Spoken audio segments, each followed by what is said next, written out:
Assalamualaikum warahmatullahi wabarakatuh. Bagaimana anak-anak? Masih tetap semangat ya untuk mengikuti pelajaran hari ini? Oke, yang selanjutnya kita akan belajar tentang pola segitiga Pascal. Nah, bagaimana sih pola segitiga Pascal itu?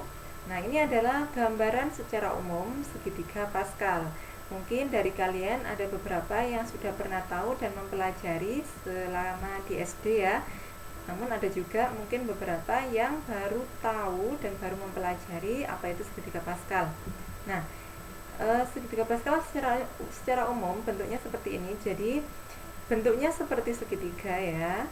Nah, setiap di awal dan di akhir baris itu selalu dibubuhkan dengan angka 1 ya, atau selalu diawali dan diakhiri dengan angka 1. Nah, kemudian angka di dalamnya ada berbagai macam angka di sini ya. Nah, bagaimana cara memperoleh angka-angka ini? Nah, kita akan belajar di slide berikutnya. Nah, kita akan belajar cara membuat segitiga Pascal. Oke. Yang pertama, seperti yang saya bilang tadi, diawali dengan angka 1, kemudian diakhiri juga dengan angka 1. Nah, 1 di sini sebagai angka awalnya ya. Kemudian ini dia sebagai baris yang pertama misalkan. Kemudian baris kedua ada angka 1 lagi, kemudian diakhiri dengan angka 1. Kemudian baris yang ketiga diawali dengan angka 1 lagi. Nah, bagaimana untuk angka selanjutnya? Perhatikan. Nah, oh ternyata di sini angka 2. Nah, angka 2 ini diperoleh dari mana? Ternyata diperoleh dari 1 ditambah 1 pada baris sebelumnya ya. Sehingga 1 ditambah 1 sama dengan 2. Nah, kemudian diakhiri lagi dengan angka 1. Nah, untuk baris yang keempat diawali dengan angka 1 lagi. Nah, kemudian berapakah angka selanjutnya? Berarti kita tambah angka di atasnya ya. 1 ditambah dengan 2 sehingga menghasilkan angka 3. Kemudian angka yang selanjutnya sama juga. Jadi 2 ditambah 1 menghasilkan 3. Kemudian diakhiri dengan angka 1. Begitu juga dengan baris yang berikutnya ya, diawali dengan angka 1, kemudian angka berikutnya yaitu penjumlahan dari 1 ditambah 3 yaitu sama dengan 4. Nah, selanjutnya diperoleh dari penjumlahan 3 ditambah 3 sehingga menghasilkan 6. Yang selanjutnya diperoleh dari 3 ditambah 1 sehingga menghasilkan 4 dan diakhiri dengan angka 1. Begitu seterusnya ya, sehingga sampai memperoleh baris yang kalian inginkan. Oke.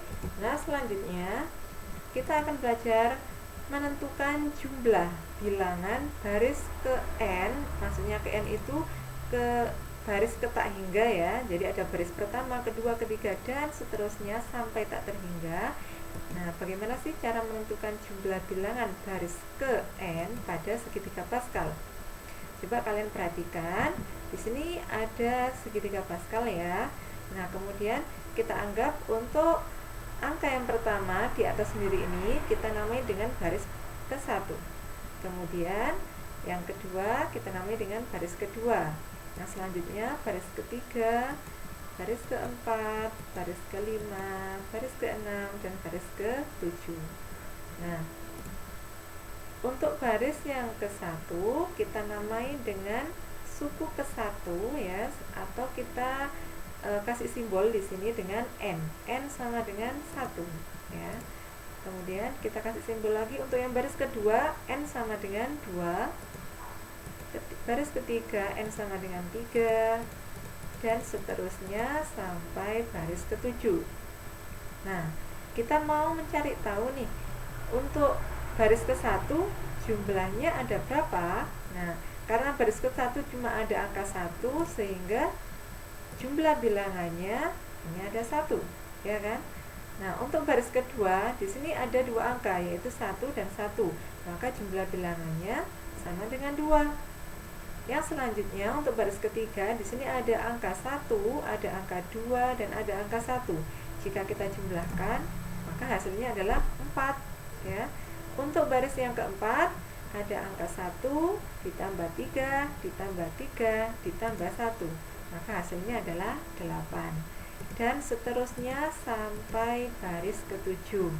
Nah, kita akan mencari tahu di sini ya, pada jumlah bilangan ini terdapat pola di situ ya. Jadi ada 1, 2, 4, 8, 16, 32 dan 64. Nah, kita akan cari tahu polanya bagaimana ya. Yang pertama, 1 itu sebenarnya diperoleh dari 2 pangkat 0. Nah, dari mana kok bisa 2 pangkat 0? Jika kalian mengingat lagi materi kelas 7 tentang bilangan berpangkat, bahwa bilangan berapapun jika dipangkatkan dengan 0 maka hasilnya adalah 1 ya kan? Nah, kemudian untuk baris yang kedua ya, jumlah 2 itu diperoleh dari mana? Dari 2 pangkat 1. Kemudian 4 diperoleh dari 2 pangkat 2. Kemudian 8 diperoleh dari 2 pangkat 3. Dan 16 diperoleh dari 2 pangkat 4. 32 diperoleh dari 2 pangkat 5. Serta 64 diperoleh dari 2 pangkat 6. Nah, dari sini kalian pasti sudah mengetahui polanya bagaimana. Kalau kita lihat pada baris ke-1, ternyata di sini 2 pangkat 0.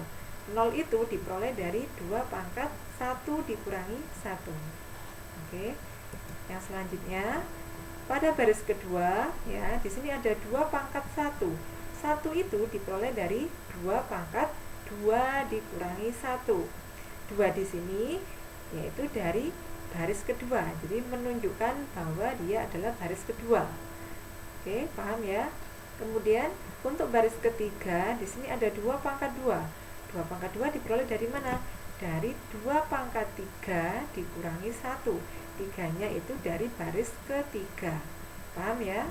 Selanjutnya 2 pangkat 3 diperoleh dari 2 pangkat 4 min 1. Bahwa 4 ini menunjukkan dia berada di baris ke-4. Dan seterusnya sampai baris ke-7. Dari situ kalian bisa menentukan kira-kira untuk menentukan jumlah bilangan pada baris ke-n atau pada baris ke tak hingga, bagaimanakah rumusnya atau polanya ya.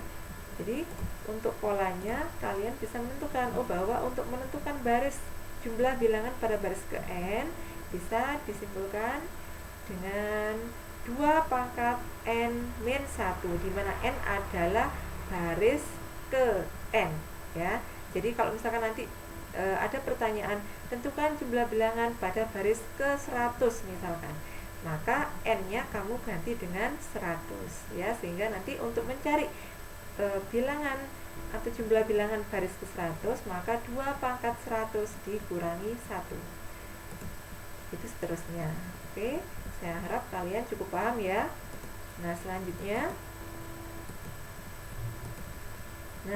jadi kesimpulannya bahwa jumlah bilangan baris ke-n atau ke tak hingga pada segitiga Pascal bisa ditentukan dengan cara UN atau suku ke-n ya, bisa dicari dengan cara memangkatkan ya 2 pangkat n min 1. Oke. Selanjutnya kita akan ke contoh ya.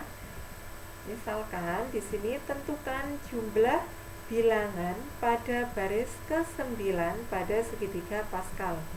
Nah, kita akan menjawab bersama-sama. Baris ke-9 berarti kita mencantumkan bahwa n itu adalah 9.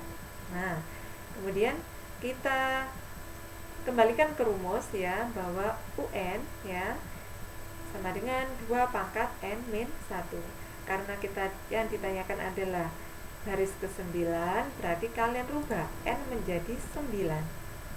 Sehingga untuk suku ke-9 maka 2 pangkat 9 dikurangi 1 ya. Untuk 9 dikurangi 1 kan 8. Sehingga 2 pangkat 8 adalah 256. Saya harap kalian paham ya anak-anak.